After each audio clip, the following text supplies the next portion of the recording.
Hello everyone, welcome back to my channel. So guys, अब इस lecture में हम लोग देखने वाले हैं क्वेश्चन नंबर 7। तो आप लोग सोच रहे होंगे मैडम बहुत जल्दी जल्दी वीडियो बना रही हैं, बहुत जल्दी जल्दी अपलोड कर रही हैं। वो इसलिए क्योंकि मेरे पास अभी जस्ट टाइम है, थोड़ा तो मैं कर पा रही हूँ, क्योंकि फिर आगे शायद मुझे अभी टाइम नहीं मिल पाएगा बिल्कुल कुछ महीने तक, तो वीडियो बिल्कुल भी अपलोड नहीं हो पाएगा। इसलिए तो मैं इसे जल्दी जल्दी वीडियो अपलोड कर रही हूँ, जल्दी जल्दी बना रही हूँ, तो इसलिए है ना। हाँ, तो क्वेश्चन नंबर 7 देखते हैं। क्वेश्चन नंबर 7 में कह रहा था प्रूडेंट। अच्छा, प्रूडेंट माने क्या होता है वैसे? जो ये प्रूडेंट लिखा है ना, प्रूडेंटिकल लाइफ इंश्योरेंस, आपने सुना होगा। प्रूडेंट मतलब वैसे बुद्धिमान होता है, ठीक है।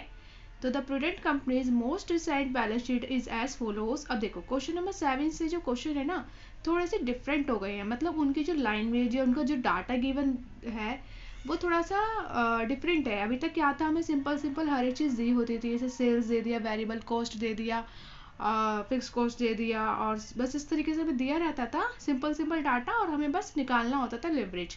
बट यहाँ पे जो इन्होंने डाटा गिवन कर रखा है, वो एक बैलेंस शीट फॉर्मेट में कर रखा है, ठीक है। तो इसमें से हमें चीज़ें छांटनी है, उसके बाद हम लिख पाएंगे, ठीक है।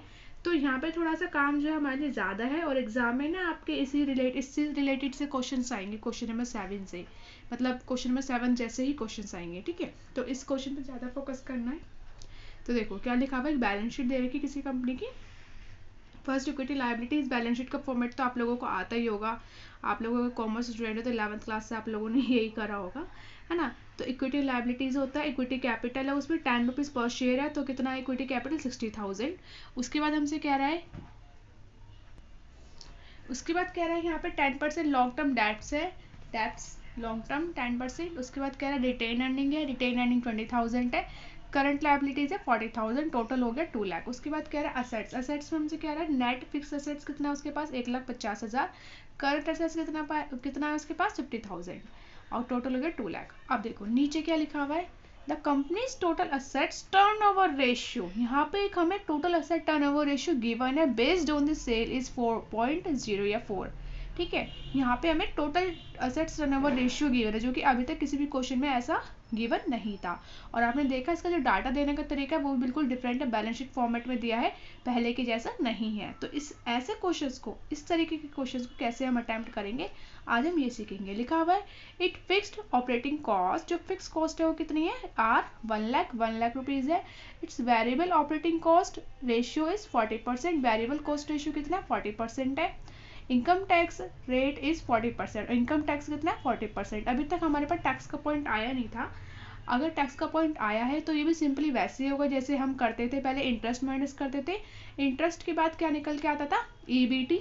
ईबीटी मतलब होता है अर्निंग बिफोर टैक्स। अब आप टैक्स माइनस करेंगे तो क्या निकल कर आएगा, अर्निंग आफ्टर टैक्स, उसको शॉर्ट में बोलते हैं EAT, ठीक है।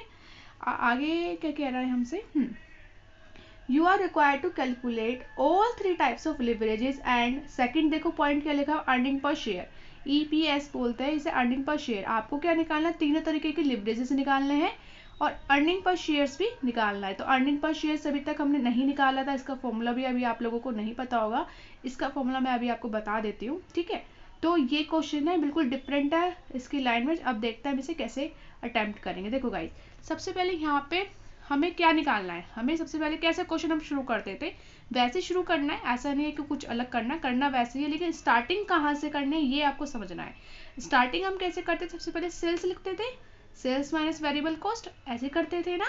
तो यहाँ पे जो सेल्स है वो आपको दिख रहा है कहीं पे भी गिवन है, देखो पूरे क्वेश्चन में कहीं पे भी हमें सेल्स गिवन नहीं है डायरेक्ट। तो अब हम क्या करेंगे, इससे कोई ना कोई क्लू गिवन है, यस क्लू गिवन है। अब क्या, कौन सा क्लू गिवन है, देखो क्या लिखा, टोटल असेट टर्नओवर रेशियो, ठीक है।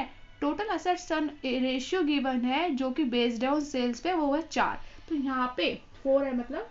तो यहाँ पे हमें total asset turnover ratio given है, इसी की हेल्प से हम सेल्स कैलकुलेट करेंगे, ठीक है। देखो कभी कभी ना एग्जाम में इस तरीके से जब दिया होता है तो हम कोई ना कोई क्लू ढूंढते हैं जिससे हम स्टार्टिंग कर सके। तो यहाँ पे जो एक क्लू है ये यही है, total asset turnover ratio. Total asset turnover ratio को क्या फॉर्मूला होता है, अगर आपने पढ़ा हो, याद हो आपको, रेशियो एनालिसिस एक चैप्टर होता था, वहाँ पे आपने बहुत सारे फॉर्मूले सीखे होंगे। तो टोटल असेट टर्नओवर रेशियो होता है सेल्स अपॉन में टोटल असेट्स, ठीक है। देखो ऐसा है, अब यहाँ पे हम इस फॉर्मूले को तो अप्लाई कर देंगे, लेकिन कभी कभी यहाँ पे तो देखो इस क्वेश्चन में साफ बोल दिया कि टोटल एसेट टर्नओवर रेशियो जो है वो बेस्ड है ऑन सेल्स पे, तो हम इसको लगा रहे हैं, लेकिन कभी कभी ये लिखा नहीं होगा बेस्ड ऑन सेल्स, तो क्या करना है, तो घबराना नहीं, तब भी यही फॉर्मूला लगाना है, बस आप नीचे एक नोट लिख देंगे कि हमने हमने ये एज्यूम किया है कि जो भी total asset turnover ratio given है वो बेस्ड है ऑन सेल्स पे। आपको बस इस बात लिख देनी, क्योंकि हम जो टोटल एसेट टर्नओवर रेशियो को यूज कर रहे हैं वो यही मान के कर रहे हैं कि वो सेल्स पे बेस है, ठीक है, तभी हम बोलते हैं सेल्स अपॉन में टोटल एसेट्स। और कभी यहाँ पे अगर लिखा हुआ नहीं है बेस्ड ऑन सेल्स, जैसे यहाँ पे तो क्लियरली बता दिया, तो हम वहाँ नोट लिखेंगे, ठीक है। तो नोट वैसे मैं इसमें भी लिख के दिखा दूंगी कैसे लिखना है और क्यों लिखना है, अगर नहीं होगा तो लिखना है। तो आइए अब स्टार्ट करते हैं क्वेश्चन। सबसे पहले हम टोटल एसेट टर्नओवर रेशियो से सेल्स निकालेंगे, ठीक है। आओ शुरू करते हैं। देखो क्वेश्चन शुरू करने से पहले ही मैं एक नोट लिख रही हूँ यहाँ पे, अगर कभी कभी क्वेश्चन में अगर गिवन नहीं होगा कि बेस्ड ऑन सेल्स पे ये रेशियो, तो आपको ये नोट लिखना है, अदरवाइज नहीं लिखना है। अगर क्लियरली बोल रहा है तो फिर क्यों लिखोगे, है ना। इट इज एज्यूम, ये माना गया है या फिर हमने एज्यूम करा है, it is assume that total assets turnover ratio, total assets turnover ratio is based on the sale, is based on the sales, क्यों हमने उसको सेल्स पे बेस माना है, ठीक है। ये नोट आप एग्जाम में लिखेंगे, ठीक है। अब इसकी हेल्प से हम क्या निकालेंगे, अपना सेल्स। तो अब देखो टोटल एसेट टर्नओवर रेशियो कितना गिवन था, टोटल असेट्स टर्नओवर रेशियो, और ये इसका क्या फॉर्मूला होता है, total sales divided by total assets, ठीक है। टोटल एसेट टर्नओवर रेशियो का फॉर्मूला ये होता है, इसकी हेल्प से हम क्या निकालेंगे, अपना टोटल सेल्स, सेल्स या टोटल सेल कुछ भी लिख सकते हो। तो टोटल एसेट्स टर्नओवर रेशियो कितना गिवन है, हमें बुक में गिवन था 4, है ना। तो यहाँ पे हम क्या लिखेंगे, 4 इजिकल टू सेल्स, सेल्स तो है ही नहीं और हमें यही निकालनी है। असेट्स कितने गिवन है, देखो टोटल असेट्स आपने देखा था बुक में गिवन था, टोटल असेट्स का कितना था, 2 लाख था ना बुक में। बैलेंस शीट में देखो मैं आपको शो कर देती हूँ, ये देखो बुक में असेट्स का टोटल 2 लाख, ठीक है। तो ये बैलेंस शीट इसलिए इस तरीके से दी गई है जिसमें जो जो आइटम आपको इम्पोर्टेंट हो वो यूज कर सको, ठीक है। तो यहाँ पे मल्टीप्लाई करके सेल्स निकालेंगे, सेल्स कितना आ जाएगा भैया, 4 लाख, सॉरी 4 2 8 लाख, ठीक है। तो सेल्स आ गया हमारा 8 लाख। अब हमें सेल्स मिल गई, अब हमें सेल्स मिल गई है तो अब हम इसका कुछ कर सकते हैं। सेल्स मिल गई है, वेरिएबल कॉस्ट गिवन थी, फिक्स कॉस्ट हमें गिवन थी, कंट्रीब्यूशन ईबीआईटी सब निकाल सकते हैं, इंटरेस्ट माइनस कर सकते हैं डिवेंचर पे, फिर हमारा ईबीटी निकल आएगा, फिर आप टैक्स माइनस करें ईएटी निकल आएगा, कर सकते हैं आप सब काम। और जो हमें सब मिल जाएगा तो हम तीनों लेवरेज निकाल सकते हैं और अर्निंग पर शेयर्स भी निकाल सकते हैं। अभी मैं आपको उसका फॉर्मूला बताऊंगी कैसे निकलेगा। तो आओ अब स्टार्ट करते हैं अपना क्वेश्चन। सबसे पहले हम यहाँ लिखेंगे पर्टिकुलर्स, और यहाँ लिखेंगे अमाउंट। वैसे हम चाहे तो यहाँ पे हेडिंग दे सकते हैं स्टेटमेंट ऑफ इनकम, जैसे मैंने वो पहले बताया था आपको, स्टेटमेंट ऑफ इनकम, ये हेडिंग अगर आप देंगे तो सही रहेगा। तो सबसे पहले हम यहाँ पे लिखेंगे सेल्स, अभी जो हमने सेल्स निकाल लिया है वही हमारा यहाँ पे आएगा 8 लाख। उसके बाद यहाँ पे हम लेस करते हैं वेरिएबल कॉस्ट। अब आपको बिल्कुल वैसे ही करना जैसे आप अभी तक कर रहे थे, कुछ भी न्यू नहीं करना है। तो यहाँ पे वेरिएबल कॉस्ट देखो पर यूनिट के हिसाब से कुछ तो बोल नहीं रखा है, लेकिन हाँ एक पॉइंट बोला था कि वेरिएबल कॉस्ट कितना है, 40% है। तो 40% किसका होगा, सेल्स का होगा। सेल्स कितना 8 लाख, इसका 40% निकालो, 40% ऑन सेल्स, 4 2 8, 3,20,000। तो हम यहाँ लिखेंगे 3,20,000, ये आ गया 4,80,000, ठीक है। अब माइनस करेंगे, पहले ये हम क्या कहते हैं इसे, कंट्रीब्यूशन, यही हाँ लिख लेते हैं, हमारा ये क्या आ गया भैया, कंट्रीब्यूशन आ गया। अब इसके बाद लेस करते हैं फिक्स कॉस्ट, और फिक्स कॉस्ट हमें कितना बता रखा था, फिक्स कॉस्ट हमें बता रखा था बुक में, वो कितना है हमारा 1 लाख है, बुक में गिवन था। यहाँ माइनस करेंगे, कितना बचेगा 3,80,000। अब ये क्या निकल कर आया है हमारा EBIT, इसको ऑपरेटिंग प्रॉफिट भी कहते हैं। ठीक है, हो गया। अब देखो इसकी हेल्प से आप क्या निकाल सकते हो, ऑपरेटिंग लेवरेज। ठीक है, अभी हम आगे चलते हैं।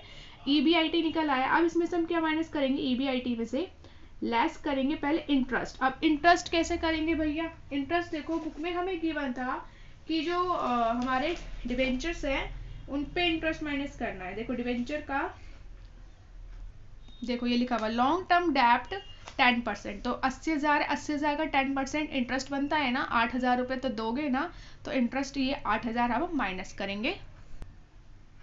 यहाँ लिखेंगे इंटरेस्ट कितना है, 10% ऑफ 80,000 कितना आएगा, 8,000 आएगा ये, तो इसको माइनस कर देंगे। ये जब आप इसे माइनस करोगे कितना बचेगा, 3,72,000। ठीक है, अब ये जो आया है ये क्या कहलाता है हमारा, अभी तक आपने ऐसे किया था ना, अर्निंग बिफोर टैक्स EBT, तो यही करना है। ठीक है, कोई दिक्कत नहीं। अब हमें यहाँ पे टैक्स से माइनस करना है। देखो बोल रहा था पेपर में, सॉरी क्वेश्चन में, इनकम टैक्स रेट इज 40%, तो इनकम टैक्स हम यहाँ पे माइनस करेंगे। इनकम टैक्स लिख सकते हो, इनकम टैक्स कितना है @40%। अब 40% किसका निकाले भैया, किसका निकालेंगे 40%, इसी का निकालेंगे हम 40%।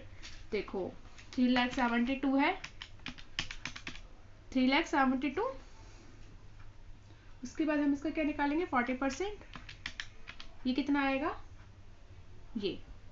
ठीक है, ये आ जाएगा आपका 1,48,800, तो इसको हम यहाँ लिखेंगे 1,48,800। अब इसको हम माइनस कर देंगे, इसके बाद जो निकल कर आएगा वो हमारा कहलाएगा अर्निंग आफ्टर टैक्स।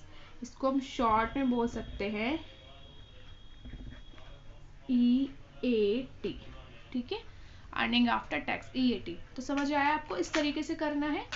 ये हो गया। अब हमें क्या निकालना है, अब अपने अपने फर्स्ट क्वेश्चन पॉइंट जो था हमारा कंप्यूटेशन ऑफ लिवरेजेस, तो लिवरेजेस निकालना है। ठीक है गाइस, तो अब लिवरेज निकालते हैं।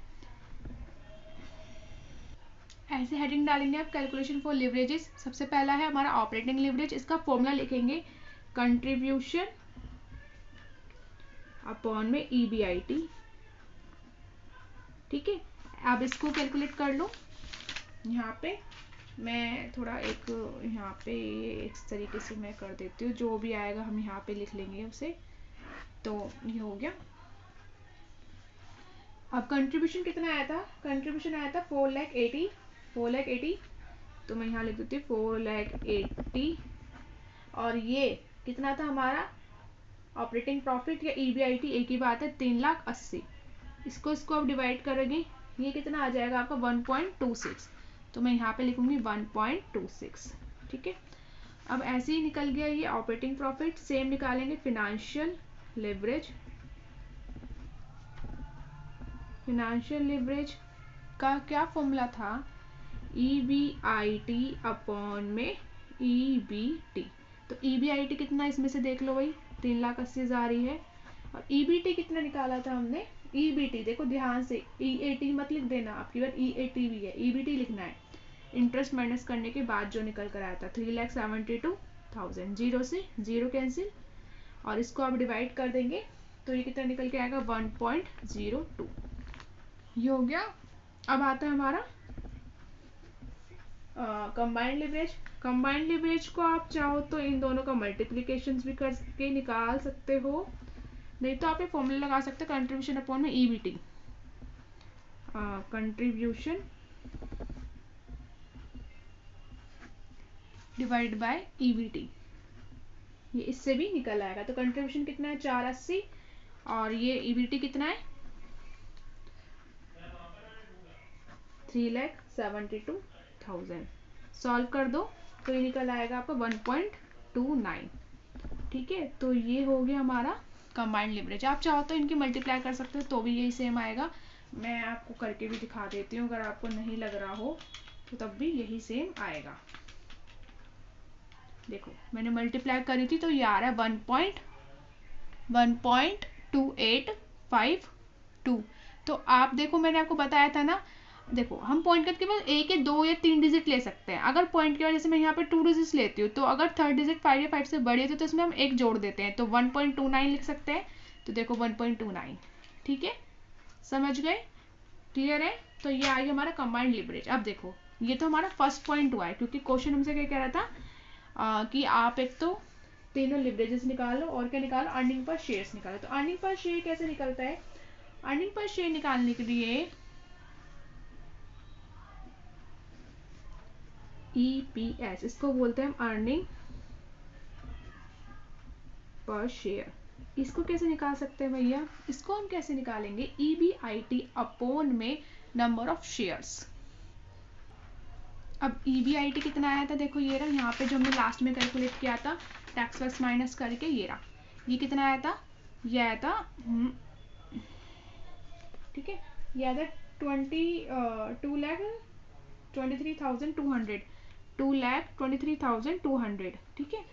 ओ सॉरी, ये EAT है, मैंने बोला शायद EBIT बोल दिया, नहीं नहीं, EAT जो सबसे लास्ट में बचता है ना, EAT उसकी हेल्प से निकालते हैं हम अर्निंग पर शेयर। मैंने शायद वहां पे भी लिख दिया EBIT, नहीं, EAT divided by the number of share. तो EAT earning after tax divided by number of shares, कितने शेयर्स हैं उनसे डिवाइड करोगे तो अर्निंग पर शेयर निकलेगा। अर्निंग पर शेयर मतलब एक शेयर पे कितना अर्न करते हैं, ठीक है। तो लिखेंगे इसका फॉर्मूला यहाँ पे, EAT earning after tax divided by number of shares, ठीक है। तो EAT कितना निकल के आया था अभी, 2,23,200। अब नंबर ऑफ शेयर्स कैसे लगाओगे भैया, कितने हैं, क्योंकि हमें बैलेंस शीट गिवन है, इसमें से देख लेते हैं, घबराना क्या। बैलेंस शीट में देखो कितना गिवन था, 60,000 कैपिटल, इक्विटी शेयर कैपिटल कितना है 60,000, तो एक शेयर का जो प्राइस है 10 रुपए है। तो यहाँ पे कितना होगा, आज शेयर का प्राइस है, कभी सोचो अर्निंग पर शेयर तो गिवन है, नहीं नहीं नहीं, शेयर का प्राइस है ये। तो शेयर कितने हो जाएंगे, 60,000 है तो 6,000 शेयर हो जाएंगे। नंबर ऑफ शेयर्स कितना आ गया, 6,000, ठीक है। तो उसको डिवाइड कर देंगे 6,000 से और इसको सॉल्व कर लेंगे, तो ये हमारा आ जाएगा, ये आएगा हमारा अर्निंग पर शेयर 37.2। एक बार मैं करके देख लेती हूँ, 2,23,200 डिवाइडेड बाय 6,000, ये कितना आ गया हमारा 37.2, हाँ 37.2, ये रहा हमारा अर्निंग पर शेयर्स, ठीक है। तो ये यानी कि इतना पैसा, मतलब रुपीज़ है ये, इतना पैसा जो है हम अर्न करते हैं एक शेयर पे, अर्निंग पर शेयर, ठीक है। तो गाइज ये था पूरा क्वेश्चन नंबर 7। होपफुली आपको समझ आ गया होगा, मैंने बहुत डिटेल में बताने की कोशिश करी है एक एक चीज़, और इजी क्वेश्चन है, बस थोड़ा सा इसमें जो स्टार्टिंग है वो डिफ़िकल्ट है कैसे करना है, तो आप उसमें रेशियो का हेल्प लेंगी। प्लस यहाँ पे जो डाटा गिवन था वो एक दूसरे फॉर्मेट में गिवन था, जो कि अभी तक ऐसा नहीं अपीयर हुआ था, जितने भी क्वेश्चन हमने अटैम्प्ट किए थे तो उनमें अलग था। और इसमें यहाँ पे बैलेंस शीट फॉर्मेट में गिवन था, तो आप याद रखेंगे कि डिबेंचर पे इंटरेस्ट वहाँ से निकलेगा, शेयर कैपिटल पे हम अर्निंग पर शेयर अगर निकलवाता है तो शेयर्स नंबर ऑफ शेयर वहाँ मिलेगा हमें। टैक्स तो आपको बता ही रखा है, टैक्स हमेशा उसी अमाउंट का निकलेगा, ठीक है, जो लास्ट में कैलकुलेट करके आएगा। तो ये सब बातें आप याद रखेंगे, कोई भी कंफ्यूजन नहीं होनी चाहिए, माइंड में बिल्कुल क्लियर एकदम करते चले जाना है। EBT निकल के जो है इसी का 40% निकाला और माइनस कर दे, लास्ट में क्या आएगा EAT earning after tax. Ratio का फॉर्मूला यही लिखेंगे, और कभी अगर आपको गिवन नहीं है बेस्ड ऑन सेल्स तो आप ये नोट लिख कर आएंगे कि हमने ऐसा ऐसा माना है सेल्स पे, तो हमने फॉर्मूला लगा के सेल्स कैलकुलेट करा है, ठीक है गाइस। इससे ज़्यादा डिफिकल्ट नहीं आएगा आपके एग्जाम में, इतना ही आएगा, कुछ बहुत ज़्यादा हार्ड नहीं पूछेगा, इजी क्वेश्चन आएंगे। हाँ लेकिन क्वेश्चन इस तरीके के आएंगे, ऐसे नहीं आएंगे जैसे अभी तक हमने किए थे, इजी क्वेश्चन नहीं आते एग्जाम में, आपको पता ही है, देखो है ना, ठीक है। तो इस लेक्चर में आज इतना ही, अब हम मिलते हैं नेक्स्ट लेक्चर में नए क्वेश्चन के साथ, तब तक के लिए bye, take care and stay connected. और कोई भी अगर आपको इससे रिलेटेड डाउट, क्वेरी, कोई भी कुछ भी नोट्स किसी तरीके से चाहिए तो आप मुझे बता सकते हैं, आप मुझे मेल कर सकते हो, कमेंट भी कर सकते हो, मैं आपको अवेलेबल करा दूंगी। और हाँ एक बात और, जो मेल है वो आपको डिस्क्रिप्शन बॉक्स में मिलेगा, और अगर आप अभी ग्रेजुएशन कर रहे हो, क्योंकि फाइनेंशियल मैनेजमेंट ग्रेजुएशन का भी सब्जेक्ट है, वैसे तो मास्टर का भी है, तो इन फ्यूचर आप मास्टर डिग्री करना चाहते हो या तो आप MBA करोगे या M.Com करोगे। अगर आप M.Com करते हो तो देखो आपको पता है हर कोई से भी अगर आपको करना हो कोर्स, तो हर एक कोर्स के लिए आपको एंट्रेंस देना पड़ता है, जो एंट्रेंस होते हैं वो ऑनलाइन होते हैं। ऑनलाइन होने के कारण क्या होता है, हमें उनके क्वेश्चन पेपर्स नहीं मिल पाते जिससे हम प्रैक्टिस कर पाएँ। तो लेकिन मेरे पास 5 ईयर्स के क्वेश्चन पेपर है एमकॉम कोर्सेज के, जो कि दिल्ली यूनिवर्सिटी कंडक्ट कराती है विद आंसर से। अगर आप में से कोई भी इंटरेस्टेड है जो लेना चाहता है तो वो आप ले सकते हो, ठीक है। मैं आपको PDF फॉर्मेट में अवेलेबल करा दूंगी मेल में, तो आप मुझे मेल करके बता सकते हैं।